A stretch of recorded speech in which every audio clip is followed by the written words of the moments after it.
Hey everybody, welcome back to the end of Sequal-palooza. I'm kind of sad. Even though we went out with a fart, I'm kind of sad that it's over.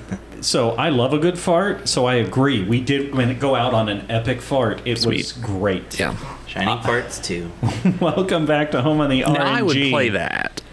It would be like Scary Movie. I stole the intro back from Russ. Welcome back to Home on the RNG. I'm Jeff. That's Russ. That's Chris. What? Those are my dogs. They're not on a mic. That sound was a little too close to the home improvement thing. Yeah. If you've been around for a while, you know what we're doing today. We're doing a wrap-up. I have kept track of the various tropes that we've encountered in the past games that we played. We're going to run through some tropes. We're going to talk about the things we liked in the games we played, the things we didn't like, and mostly it'll be two people attacking me for putting the list together wrong. This is generally how it goes. Yeah. I will say I retired two tropes that we weren't encountering anymore. Priest, save your game and your souls is gone, just in time for it to pop up in multiple games that we're about to review. And Womp womp. yeah, and joining the dark side is gone, just in time for it to show up in a couple of games we're going to review soon. So my timing, impeccable. In their place, we are starting with a brand new trope, Undercover Prince. This is a new category. This is because I noticed this happens a lot. Essentially, this is when a party member is revealed to be a member of royalty as a surprise. Like Ferris in Final Fantasy V, where it turns out, whoops, Ferris is, first of all, a lady, and, oh my gosh, a princess that even she didn't know. Her name is Salsa. Indeed. Honorable mentions in this category will be if you always know their royalty, but they are active in your party, like Lena in Final Fantasy V. We get the whole experience from one game. Her name is Reyna.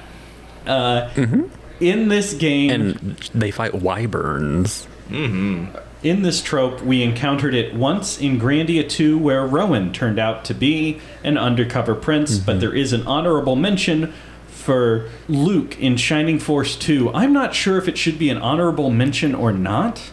So Luke is the prince of the bird people, but I didn't discover that until he'd been in my party for a while by a stray piece of dialogue. Now, you get that he's important because he's hanging around the throne room, but I thought maybe he was just like the king's favorite guard. For some reason, I always knew he was a prince, but I feel like it's in the instruction book or something. Yeah, so I'm not sure if that one's an honorable mention or not, because I discovered it later, but from context, you could maybe know it already. So there you go. I feel like it's a much bigger reveal about Peter, essentially, and how, important he is, I guess. And I'm realizing now I did not... Here's the problem with this list that everybody's about to have to read off of. I failed to update some of these numbers with the last game. Oh. Like in the next one that Russ is going to read. That should be a 2. But go ahead, Russ. I don't know what you're talking about, but I'm going to read from the sheet of paper now. Sure. Number 2 trope is ancient robots in a fantasy setting. Are you talking about the fact that there's like 3 of them, like 2 of them in an honorable mention, but you only put a 1 next to Yeah, them? it should be a 2, but when I went through and added Shining Force ones, it looks like I did not update that number. Fair enough. Yeah, we have Tio in Grandia 2, who I knew about. And then we have someone or something named Zinx in Shining Force 2 that I will take your word for. He's a robot that's better than Adam. That's all he is. Yep, he's an ancient warrior robot. And then we have our honorable mention, again, who I do know about because I played the game, from Mystic Arc, who's like basically, well, that's not what I was expecting out of what you wrote down. But anyway, it's a world-hopping game, so there are many fantasy settings, but some have technology. And one of your party members is a robot, which I thought is what you were going to talk about. Yeah, you can take him to fantasy worlds. Yeah, you can. So that's why it's an honorable mention. It's one of those things where it's like, it's a little more of a gray area versus like Live Alive, where you have a robot, but also he's from the future. Mm-hmm. And all 3 of these are party members, which is not always the case. Did y'all ever play Blue Dragon? Not a little yet. bit. Right. Because that whole and I don't think this is a spoiler to say because it's really obvious from the beginning, but like you are in a ruined and then rebuilt Earth. Right. Like your first like area you explore is like a present day hospital, but it's like in ruins. And there's a Statue of Liberty with just the head and the torch. And I And always it's a monkey. I really enjoyed that about that game. I don't know why. Nice. It's a monkey. We're talking about Planet of the Apes, yeah. Hilarious. I love the Planet of the Apes series, the original and the new one. And if you work really hard, you can combine them into one canon in your head. I like the musical from The Simpsons. Dr. Zaius, Dr. Zaius. I'm gonna give a special shout out that to the ancient robots in a fantasy setting. That in Earthbound, you become a robot, but then go to the past, but only 10 years. Fair enough. Yeah, I think that's. Yeah. I'm just gonna give a shout out. to that. You're a futuristic robot in a ancient setting. You're like a 1950s robot. That's in true. A modern setting. Yeah. You know what? We will count it. But you know what else will count? Final bosses with multiple forms, Chris. Yes. So famously, we got Earthbound. That Gigas thing just keeps happening. Yeah. Especially depending on whether you figure out the secret way to beat him. So yeah, that's a thing. Star Ocean 2 has those multiple forms of that final boss, and then Persona 2, which is one of the ones I didn't play, so I don't know. You'll have to take my word for it. The boss take has your more word than for four. Honestly, 3 games out of 10 seems low for this trope. Yeah, it does. Because to most think of- games, the boss has multiple forms, but it just didn't work out that way for this list. So Chris is going to try and correct me here No, live. I'm just looking. I'm like just kind of like, oh okay. It is interesting. Also, low on the total here, 1 surprise boss. The surprise boss is where you're going through the whole game. We've talked about this so many times, and I always use the same example. By the way, spoiler alert for Mystic Arc. Yeah.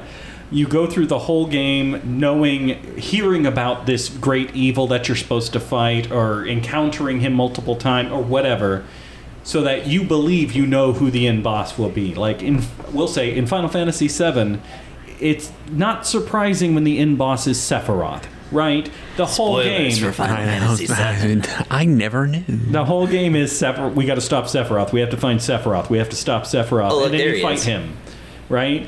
I think- But then if after you beat Sephiroth, like some guy named Jim wandered in and went, I was controlling him the whole time. Oh, like Final Fantasy 9. Yeah. It's Or famous. 10. God, yes. Yeah. 10, which is sin, and then it's some mystical force that was empowering sin. Final Fantasy does this a lot. The one I always use is Final Fantasy IV because it's Golbez, Golbez, Golbez, Golbez, and then in the last hour of the game, it's actually Zemus. And then you get to Zemus, and it's actually Zeromus. Zemus is my father's name. We only encountered one surprise boss, and that was Mystic Arc. The whole game is building up to you fighting darkness. And when you finally do, there's one more dungeon, and you have no idea who's at the end of the dungeon, and then you face the darkness in your own heart. Whoa, that's heavy, man. Deep. I've never had a video And game that did that before. And you beat it up with a robot and a ninja. Or was it a one-on-one? I don't remember. I think it was, I used my robot and my witch, Yeah. I believe. Okay. Russ? We had 3 games this time, which seems wrong, that had silent protagonists. Only 3? We had Earthbound. That checks out. He only talks to himself via lichen on a wall. We have Mystic Arc, which again that checks out. Where none and of your nobody party- talks. Nobody talks. Nobody This talks. is a no-talking game. And then we have Golden Sun 2, which is also correct, and I don't like because Felix does talk in the first game. So like the protagonist of the first game talks in the second game, and the protagonist of the second game talks in the first game. Yeah. And I really actually don't like that, but I still love that game. So, the honorable mention. Oh, you did put Suikoden 2. Honorable mention is Suikoden 2 because there's that flashback where your character speaks whatever dialogue you made when you played through the earlier sequence. Yeah, he's silent except in the flashback where he says what you told him to say. Yeah. Mm-hmm. And it is necessary to have him say the right thing to get the best ending. Right. Chris? A fight you're supposed to lose. Is that... I mean, Maya doesn't talk in Persona 2, which is another thing that I hate. Did she not have any dialogue? No, because she was so talkative and she kept saying, "Let's positive thinking." Look, I'm one person and I make mistakes. I understand you're one person, but I'm just like I can't remember enough to contradict that. So I think Maya it's okay to collaborate. Persona 2 too. It's fine. We're not pointing it out because we're arguing. No, it's fine. We're just like, actually, I only recognized it because it bothers me so much because Maya had so much personality in Persona 2 1, and then they take it all away from her in Persona 2. Anyway. Hey, this is all about just fostering a discussion about these games. So if there's stuff I'm wrong on, please say it. And then what are the other games on this list? That second page there. I know. Does the guy in Shining Force not talk? Does he Bowie talk? says like very few things. But he does. Sometimes he does sometimes talk. he says exclamation points. Oh, nice. he has minimal dialogue. He talks more than Chrono, and Chrono was an honorable mention. So I gotcha. Okay.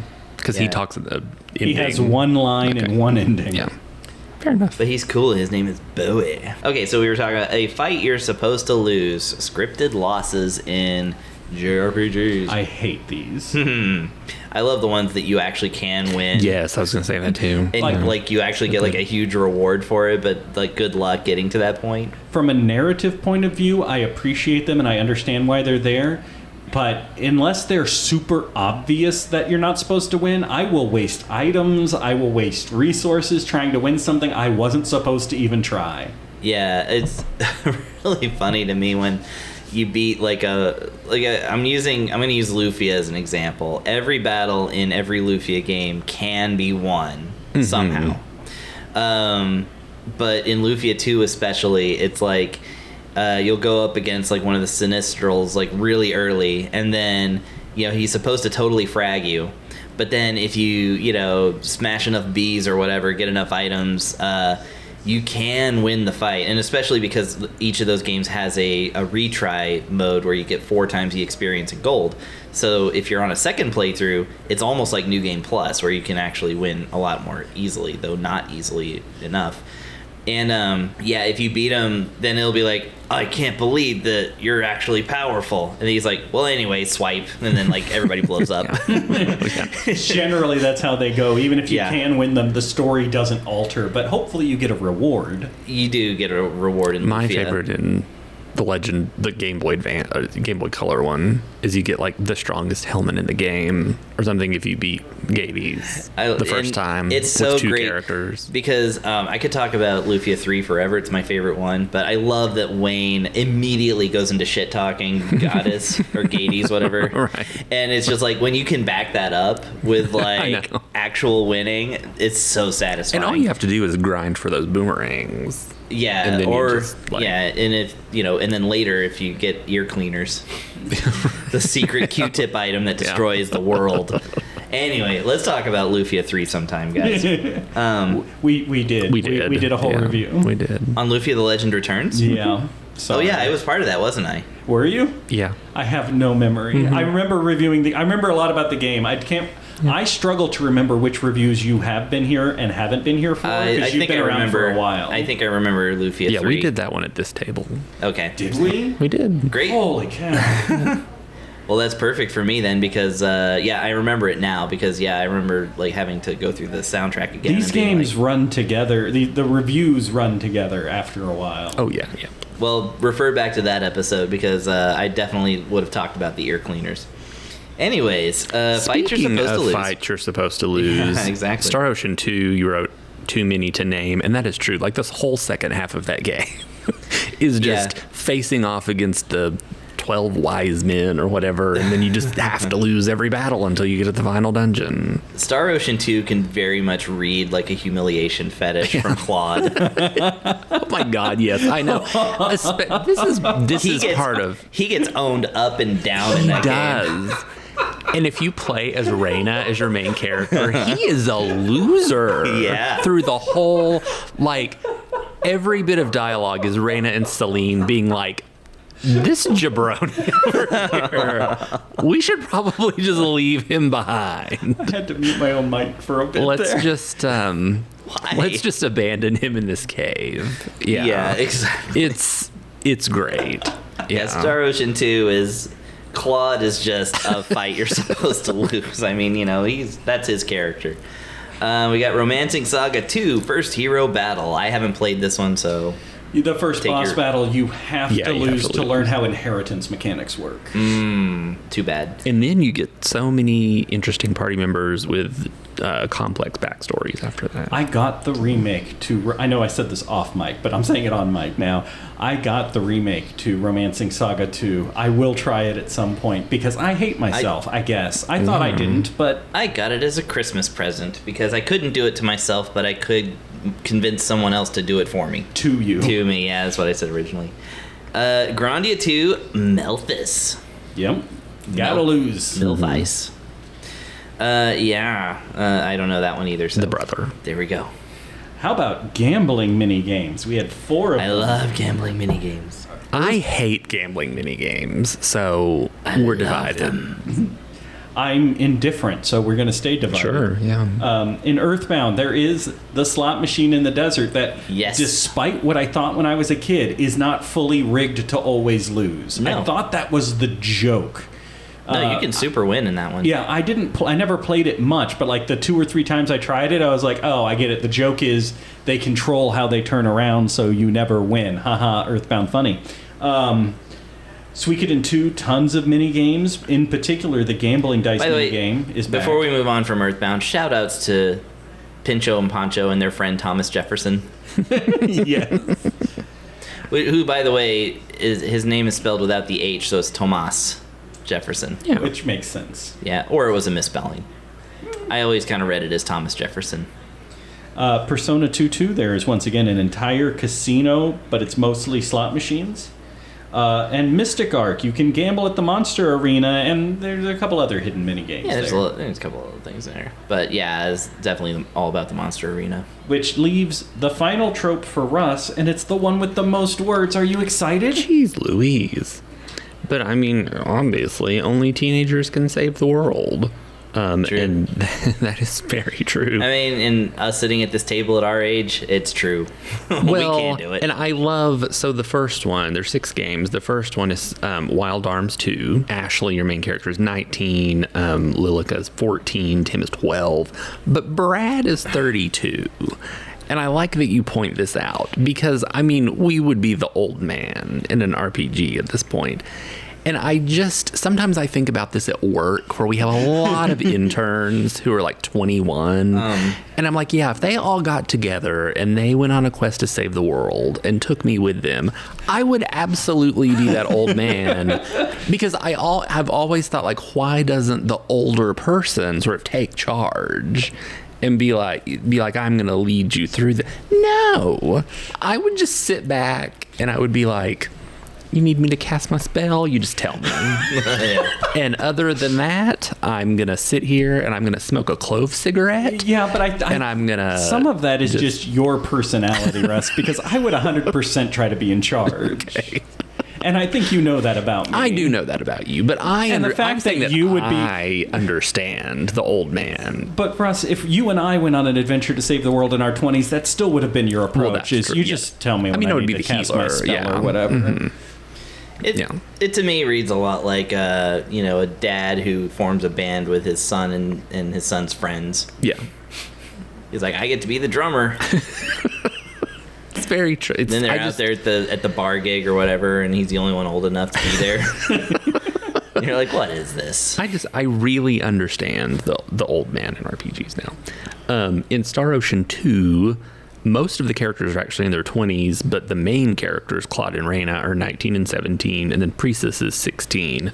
Interesting fact that I probably brought up during our review is that in the Star Ocean games where you can make a bunch of like food, you can do item creation and do a bunch of food. The older characters can drink the alcoholic drinks, and the younger characters can't. It's amazing. They thought of that anyway, and it's over under 20 because it's in Japan. Suikoden 2, the hero's 15. Nanami is 16? I didn't know she was older. Older woman. So for these, I Google for ages. I'm surprised at how many characters in these JRPGs have canonical ages you can find on the internet that I guess were in like the player's manuals or some other documentation. I would never have guessed that Nanami was older than the hero. Anyway, whatever. It makes sense to me. But with 108 characters, ages are all over the place. That is true. Isn't one of them like just ancient? Right. Yeah. The vampire lady, right? Yeah, she's she very would be old. 600 years old. Yeah. But looks like a 16-year-old. That old chestnut. In Persona 2, most of the characters are actually in their 20s, which I know I brought up in our review that was refreshing.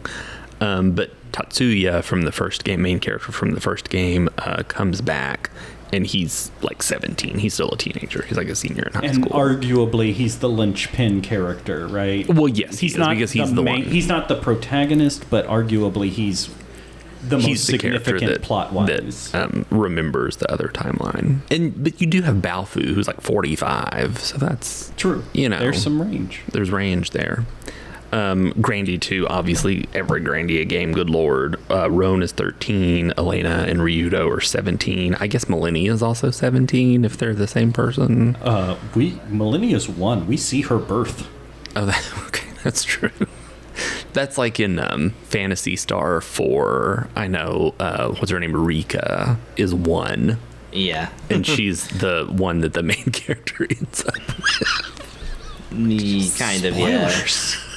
Anyway, it's not like an explicit thing. I love definitely that. not explicit, but I mean like it's not explicitly stated. Because I love that just the little image at the ending of Phantasy Star 4 where like all of a sudden they're in like 80s casual clothes and they're just like watching the sunrise. Anyway, and he's with his 1-year-old girlfriend. I don't remember where I was. Golden Sun 2. Yes, Felix is 18. His sister Jenna's 17. Sheba is only 14, but Pierce is like 1,000 years old. Sure. So you do have mostly like everybody's a He's teenager the Russ. except Pierce. Yeah, he is. Absolutely. I would just be shooting those little water geysers at people and being like, you just tell me when you need me to do that and I'll do it. Shining Force 2, we couldn't find any official ages, but it's a safe bet that most of the characters are teenagers. Definitely those starting characters. They definitely look like they're friends in school students. Exactly. They're like 13 to 15 kind of age. And then you got little guys like Kiwi and Peter when you first get them. And then, yeah.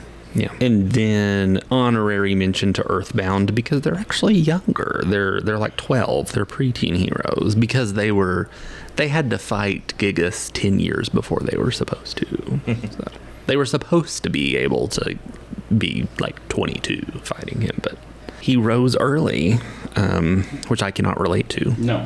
And then no canon description of ages for the heroes in Mystic Arc, but definitely some of those are teens. Probably. Yeah. All right, so now we're on to opinion pieces. So we'll start with the worst character from these 10 games. And I struggled a little for the worst character, and so mine is an unusual choice. I picked the Prism Flowers from Shining Force 2 because Terrible characters. Screw them. Mm-hmm. These are things that they shoot lasers in a straight line, and it has no limit on their range. So you have to, at all times in the battles that they're present, keep an eye on where they line up because you don't want to stand in a straight line from them at any point, because then they will shoot a laser all the way across the face of the earth and hit all of your guys. I'll take your word for that. You'll have to. Russ, who was your worst character? My worst character is every single character in Romancing Saga 2. Amazing. Fair. That's so Because many. they All of them. literally none of them have any personality, backstory. Even your main character, with the exception of like the first one and the last one, kind of. Literally, I never met the last one. Literally nobody has any story at all in Romancing Saga 2. So nobody that you can be like, oh, that's my favorite. No, you can't have a favorite character in that game. You can have like a favorite sprite, I guess. I liked the mermaid sprite, but that's not a character. Anyway, yeah. Chris? Okay, so I had trouble with this one because I only played half of these games. Yeah. To be fair, Chris is here to offer his musical expertise. If he happens to have played the game and can contribute in that, that's kind of a bonus for it. We like it when it happens. Chris is not expected to play through all of the games that we play through as long as he finds time for the soundtrack. Do you think that I play through every single game beginning to end? I picked my words carefully. Chris is not expected to do it. Russ is expected to do it and just doesn't. So, disclaimer, the following games are ones I have not played and therefore have no opinion of, therefore cannot pick from because I just don't know. So, Wild Arms 2, Romancing Saga 2, Persona 2, Grandia 2, and Golden Sun 2. Games I have not really actually played to any meaningful extent. Therefore, I had to take a dive into what I felt was the best candidate for my worst character. The game with 108 characters, Suikoden 2. Fair. And although there's, again, it's hard to say like worse in terms of like not fleshed out, because yes, some of the characters are just not fleshed out. There's two kind of opinions I have about like what my worst character for Suikoden 2. One is Necklord for coming back. Why did he do that? Why do we get his castle? And like he kind of teases like he's gonna join you or something, and like that would have been kind of interesting. But like yeah, he just kind of fizzles out as a character, and like that he's the worst inclusion of a character that was already kind of weird to include in the first place. I agree. So that's kind of it. But if we're talking playable characters, my choice goes to Freed Y from Suikoden 2. Why indeed? He's a piece of toast. He is, as a character, just this plain vanilla, like, whatever. Oh, I struggle with my country, like, you know, stuff. And, you know, you're just like, just shut up, dude. And it wouldn't matter, except that he is forced into your party so much more than he needs to be. He is in so many things. He's not that good in battle. He's, again, always just like offering his milquetoast kind of like opinions on everything. And he's just, you know, I don't hate him, but I don't like that you have to spend so much time with him when there's 108 other characters to talk to, including 6 squirrels. Or 5 of them? 5 of them, yep.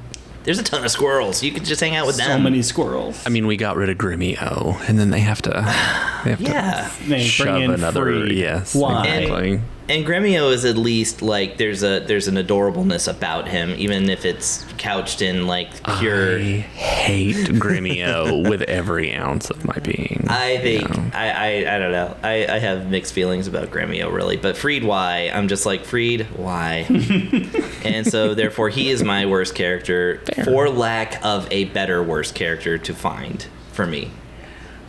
So on the other side, on the other swing of the pendulum, the best character.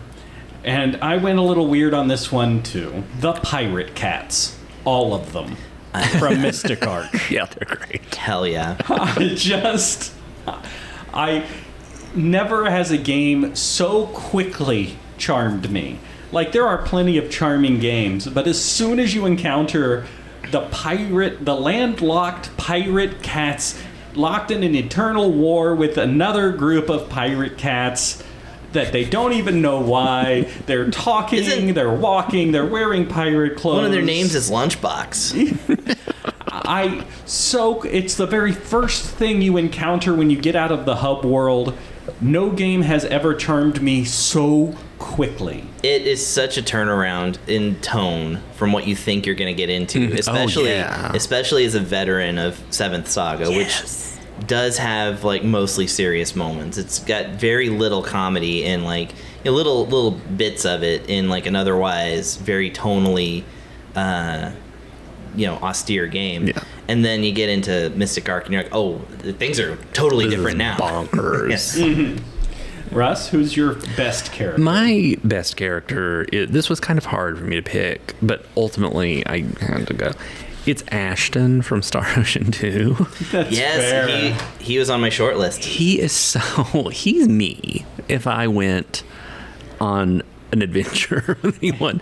Just kind of depressed all the time. Yeah. He's cursed with 2 dragons on his back that you think would be kind of cool, but they just kind of argue with each other all the time and try to chomp on his head. You keep kind of hoping that he'll get rid of the dragons by the end of the game because you're just like feeling so sorry for him. Yes. But then when you get the chance... And then he is obsessed with barrels. So many times when you go to a town and you do your little private actions and everybody goes their separate way, he's just like standing in front of a barrel. Like, what exactly are you doing over here, Ashton? I don't know. Just looking at a barrel. Do you see they used a CG-14 hoop around this one. Now that's not normally what you would do with a barrel of this age, so that's pretty unique. They must have refurbished this barrel at some point, and that's when they put because those hoops are only 3 years old, but you can tell the wood on the rest of this is at least 10. When you go to the Coliseum and Claude can compete, Ashton doesn't because he's just kind of sad. He's like, well, with these dragons attached to me, what am I supposed to do? I mean, that might make for some clerical, some clerical Is it 3 competitors in one? Logistics on that would be pretty tricky. Just love him. He's such a sad sack, and I just really relate to that. He's on my short list. He would have been my second choice for Star Ocean 2. My first choice would have been Celine. Because I just love her. Yeah, I adore Celine. Is that who you picked for your best character? No. I feel like Celine is who I aspire to be, and Ashton is who I am. There you go. See, me, when I go with best character, I'm like, who do I like to hang out with the most? And I'm like, Celine. Yeah. But Ashton, is a great choice. In fact, like I said, he was on. I almost wrote him down. But yeah, okay. So I'm gonna start my choice by giving a special shout out to Liar Exaggerate from Earthbound, a character so weird and so funny to me that I stole his name 20 years ago, and that's still, if you go to Liar Exaggerate at Twitch, that's me. I love that guy, that adult neighbor of Ness who's digging into the center of his own rundown house to find a cursed artifact fueled by garlic and working out to make his body strong, which I had to explain that to somebody recently, what the joke is there. So I was like, I got it instantly, but just his whole thing of just staying at his own house and declaring himself the hero he is an amazing piece of egotistical work, and yet is still a neighbor who cares about this kid that lives next to him and is his friend and stuff. So it's I don't know, there's something so relatable about him. So shout outs to Liar Exaggerate. My choice, and this may even be more controversial than Jeff's pick, Pokey Minch is the best character. Here's the reason. Wow. Here's the reason. Podcast over. He's the best character in the sense that he is the most thoroughly, he is the character that most accomplishes everything he sets out to do within the game's story and writing. And his entire point is for you to be annoyed by him and then later angry at him and then kind of saddened about him.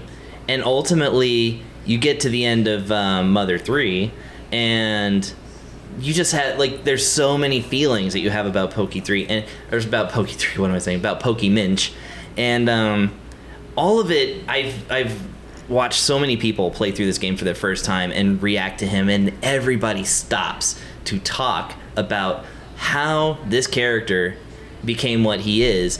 And they talk about his parents, they talk about his brother, they talk about his upbringing, they talk about his relationship to Ness, they talk about everything. He is it's one of those things where it's like making, Hitler Time Magazine's Person of the Year, right? It's not because he's a great character that we love, it's because he's an excellent character for us to hate. Better so than Kefka in Final Fantasy VI, I would argue. Yeah. In the sense of him growing with your party and going through his own adventures on the other side that you don't get to see. I remember watching Lauren the Flute's playthrough of Earthbound and then Mother 3, and when she got to Mother 3, the scene where you learn a little bit more background about then called Porky, but I also call him Pokey. Yeah, because his original Japanese name is Porky, and they didn't transliterate it the same way. She has almost a breakdown in that stream just because of how he became who he is through child abuse and all of these things. I will never forget that. I support your choice. I understand it. And Itoi has also said a lot about Pokey, and like he was very intentional in every detail that he wrote about that kid. It really means something to Itoi. And like Ness is a little bit of a blank slate. You can apply your own personality to him, and that's the point. Paula, Jeff, Pooh, they have their things. They have their backgrounds and stuff. They're also good characters, well written. All the NPCs in Earthbound, super well written. They all like come to life with like just a few lines of dialogue. But Pokey is the one who is persistently like, when he comes up, you have thoughts. Like you really want to dig down and find out, because he's just at the surface of it, he's just an annoying kid who's kind of funny because of just how bratty he is. But like, yeah, when you dig, like it's really there. And I mean, that's a character that works on all levels. So best character. Fair enough. Yeah. I can see that and agree with that. Speaking of Earthbound, let's not speak of Earthbound. Yeah, we can't talk about it. Now's the time. I made a modification because the next one is best game, but I know this table, I know us, and we already spent 2 hours talking about how great Earthbound is, and I stand by every second of it. I do. But I don't know that there's a value to revisiting it here because we did talk so extensively about it. Everybody's favorite game at this table is Earthbound. Got it. Understood. That's the conversation. So, best game that isn't Earthbound from this batch. Fair. And I selected Star Ocean 2. Now, I never played the original Star Ocean 2. I played the more recent remake, and it was just perfectly developed. That game was so... And I lied. I did play the original Star Ocean 2. I just forgot about it. I played it on the PSP. Yes, you played, yeah. But this remake... Yeah. Well, this remake's a remake of the second... This is a remake of a remake, so it is. It is... I found the experience of playing it almost flawless. Like, it was just a great game from beginning to end. Great characters, great gameplay, lots of fun that can be had with crafting things. I am looking forward to Star Ocean 3 whenever we get around to it. I'm looking forward to more of this series. Yeah. Russ, what's your best game that's not Earthbound? Yeah, I also picked Star Ocean 2. It's the game that I've played the most. Played through the most. Again, yeah, and I think with the remake of the remake, it's like the best version of itself, and it's become like even better than so much better than it was on the PlayStation originally. It looks so great. Yeah. Like, I want more retro remakes in this style. And I love that they like took the original sprite art and then added to it, because there are poses and things and sprite that weren't in the original. And I love that you can look through the character and like cycle through their older art styles in their status screen. I really love Star Ocean 2 because you already said that one. I'm also going to mention my second favorite, which is Suikoden 2. That's solid. I had never beaten this. I actually did beat this one for the review. You played a game? I actually played the game all the way through for this one. And I never played it all the way through, and I finally did, and it is one of the best stories ever told. In an RPG, and just the game itself is all around fun, and collecting the 108 characters is more rewarding than I thought it would be. In Chrono Cross, which is one of my favorite games of all time, love Chrono Cross. You can't get all of the characters like in one playthrough until you do New Game Plus. But anyway, 3 playthroughs minimum. I never really Continue Plus at certain points. Yeah. I never really cared about like collecting them all, but I actually wanted to collect the 108 Stars of Destiny, not just because it gives you a better ending or whatever. You have to do a lot of stuff to get the best ending. You really do. You really do. So anyway, yeah, I'll shout out Suikoden 2 as my second favorite as well. Love Star Ocean 2. Love Suikoden 2. I've beaten both of those games. I've only played the original of each. I do have the second story. Evolution or whatever, the second story R2, whatever. I have the PSP and the current remake of that one. Second Evolution, and then Second Evolution R. There you go, thank you. And then Second Story R. Oh, right. Because the remake of the remake is called Star Ocean: The Second Story R. Yes, you're right. Okay. Yeah. Yes. I have all of those, but I beaten the original on PlayStation. I loved it. I beat Suikoden 2, and I loved it. My choice is Mystic Arc. Of course. Also fair. I Yeah. mean, Shocking. Yeah. Yeah, but Such I love all the elements of it, as I said in the review. I love the music. Rip in peace to Akihiko Mori. I just love that it exists. I wish it represents to me just the huge gap between what we in the pre-Final Fantasy VII days had to miss that was out in Japan and was so amazing, and just that whole that huge treasure trove of all these great games that thankfully, thanks to fans, have been made available. And so that's such a victory for us who really take that extra step to make these games available to people for free. There's no reward to it apart from maybe having your name on a splash screen at the beginning, maybe. And yeah, it's thanks to those folks that I got to play this RPG that I love so much, and really wish that would come out along with Seventh Saga, Brain Lord, and the Mystic Arc sequel. Package them all together, bring Produce back from the dead. Mm-hmm. Produce, reproduce. Ooh, oh no! Let's not order people to reproduce. I feel like that's what our government is planning to do anyway. Ugh. So Mystic Arc's my choice. What? I agree with every choice that's been made at this table. Yeah. I did half expect Chris to say Earthbound, despite what the thing says. Because when you think about it, Earthbound's not really Earthbound, is it? It's actually something that transcends. Mother 2. Nah, yeah. No, my favorite's Mother 2.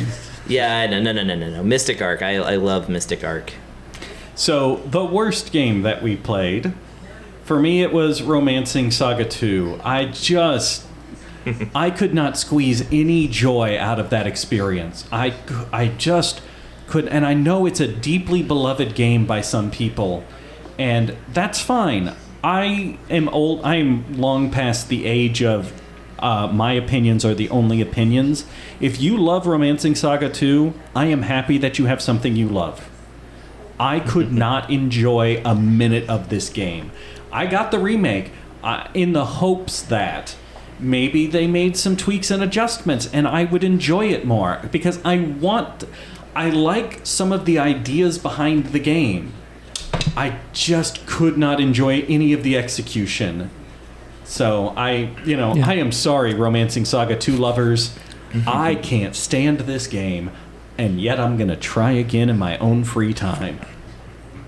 Yeah, I also apologize because I also picked Romancing Saga 2.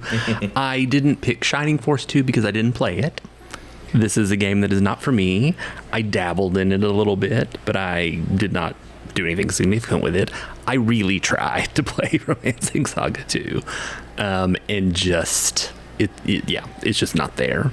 I need some kind of characters that I can relate to and some kind of story that I understand and find interesting, and it does not offer either one of those. If the remake just has more clear directions or options, because explore every nook and cranny of the world and speak to every NPC, even though they're all identical and 99% of them say the same thing. But if you don't talk to that one in the corner there that looks the same, your game will not progress. None of that works for me. No. Give me any kind of direction, and my estimation of the game would go up significantly. Yep. Not yucking anybody's yum. I don't enjoy discovering the game at all. I want to play the game. I don't want to search for the game. Yeah. For reasons previously stated, I must pass. Out of this list, I have played Shining Force 2, You Mystic played Arc, the good ones. Suikoden 2, That's Star true. Ocean 2, and Earthbound, and asking me to pick the worst from those? Fair. Nah, I can't do it. You played all the good ones. I played the good ones. The best boss fight, I picked Suikoden 2. Mainly, I just love that combat system overall. That's one of my favorite combat systems that we've encountered. And that final boss fight was... Final boss fight. I tend to pick final bosses, but that's my interpretation. I don't mind that you guys have decided it means any boss. That's fine. It's just a discussion. I don't care. Oh. I tend to pick end bosses. But again, pick what you want. I worded it the way I worded it, and I'm not going to change it. So yeah, the end boss of Suikoden 2 I found to be a very satisfying experience after spending all that time building up my characters. I just love the dynamic style of combat in Suikoden. Anyway. It's really good. I also picked, we're very similar in this one. I also picked Suikoden 2, but the fight that I want to choose, that I want to point out, is the duel. The final duel between, we'll just say Rio, the main character, and Joey. I love that story so much, and their journey. It's just so meaningful to me, and that final duel between them, which isn't even like the usual battle system. You do like 3 duels in the whole game or whatever. Yeah. But that final duel between them is just so epic and so emotional, and then you get different endings depending on what you do, and then you get even a different ending if you do all 108 stars, and then you do a certain thing and all of that. And it's up there for me in terms of emotional experiences in games, like Luca saving her mom in Chrono Trigger, which actually made me tear up. It makes me tear up. And that whole like Hiro and Joey duel is just, that was like the perfect way to end that game. So love it. So I'm gonna give a shout out to Suikoden 2 as well, because of the Luca Blight fight. That is epic. It really was like the game could end here.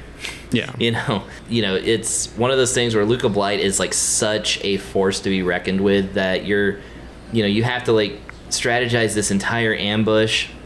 You have to take him down with multiple teams. It ends in a duel. Mm-hmm. And then even then, at the end of it, it's just like you barely feel that relief because you're like, what if he comes back? That he's such a character that inspires like that fear and hatred in the player that it's like really giving him his comeuppance, and having it work is like a really, really great moment. Having said, the best boss fight is, of course, against the Guardian Digger moles in Earthbound. Which one? The third strongest? Or the third strongest, of course. Yes. Okay, that is actually that is very Earthbound. Yes. That is one of the scenes that like really propelled Earthbound into being like my favorite video game. So I had to give Earthbound one more shout there, because that Guardian Digger like whole sequence of boss fights. Just play it for yourself to know. I'm sure we went over it in the review, but that is just, I will never forget that fight. And it's better than even the end game fight of that one, which we won't talk about again. I think the Gigas fight is a legitimate contender for best boss fight as well. Well, especially if it was best end boss fight, right? Right. It's a good, solid contender.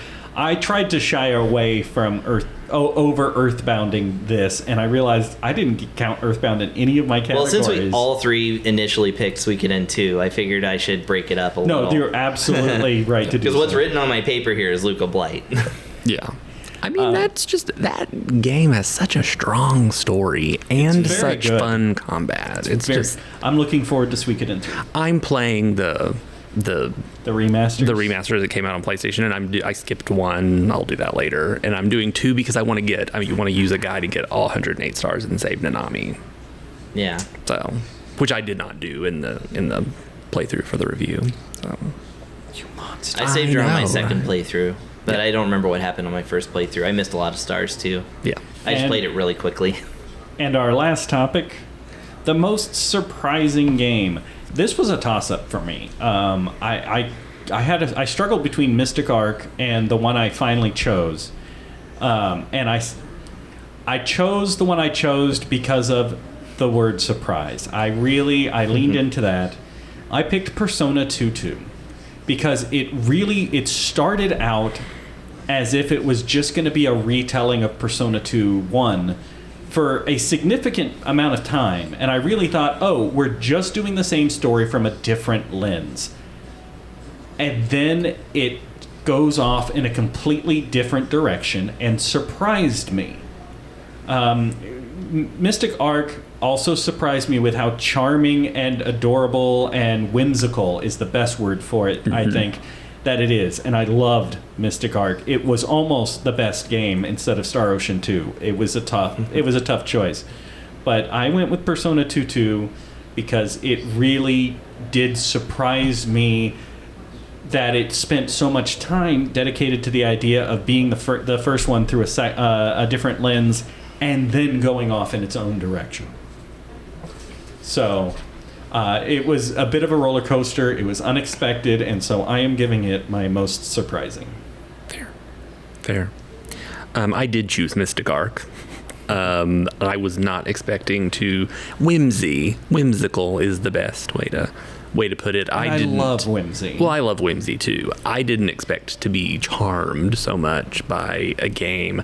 I thought that I would be kind of like, it's okay with it because I don't have the nostalgia, because it's like a 30-year-old game and I don't have the nostalgia behind it. But no, that didn't happen. I was actually charmed by the whimsy. The cat pirates, obviously. They'll win you over every time. Right from the get-go. And then I liked the I thought that I wouldn't like the fact that all your characters are just like statues that become heroes and they don't really have backstory or anything, but I actually really liked that. I liked being able to customize the party at my whim. And yeah, it was a surprising. I was surprised that I liked it as much as I did.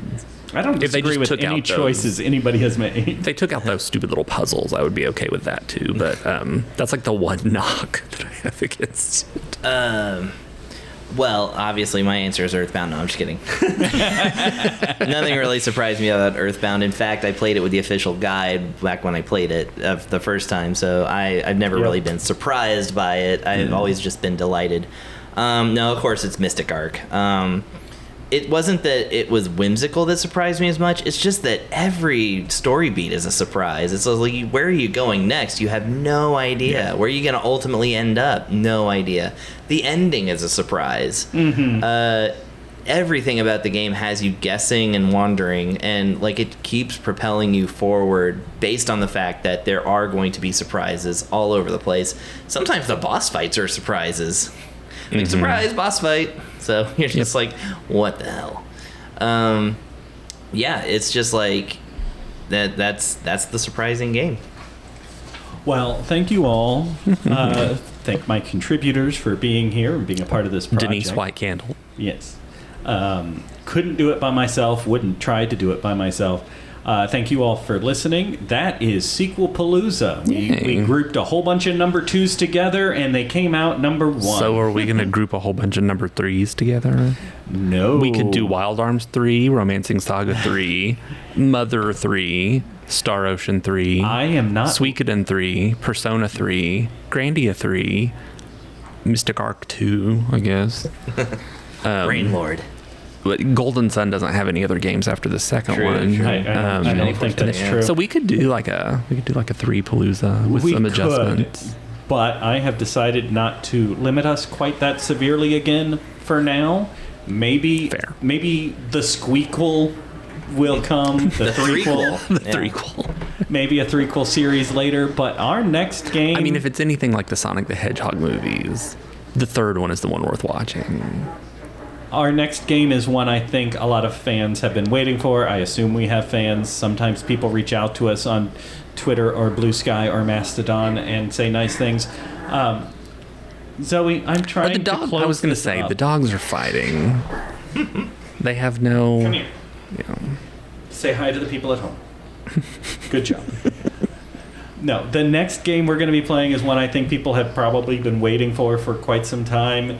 It is widely regarded as one of the greatest JRPGs ever made. Not necessarily by people at this table. But is it? It actually is, yeah. It's honestly... It's really good. It's pretty good.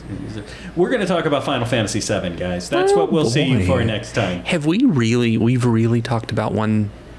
I mean, we didn't do 2... 1, 4, 5, and 6. I was like, No, we didn't do 2 and 3, but okay. We skipped 2 and 3, although we have talked about them in side quests enough that we've sort of covered them. Okay. But we chose early on not to do full It seems reviews. like, despite the fact that we've been doing this podcast for like Ever. 8 years or whatever now, it seems weird that we're already up to 7. I mean, we're ready for Dragon Quest V. Yeah, So that's we've true. been around for a little bit. Yeah. Do Wild Arms 7 and Romancing Saga 7 and Mother 7. Oh, and please Star tell me Ocean there's 7. not 7 romancing sagas. I couldn't. I can't. No, then you go into like Unlimited Saga. Saga Frontiers. Now, Saga Frontier Saga 1 is Sandwiches. This podcast is over.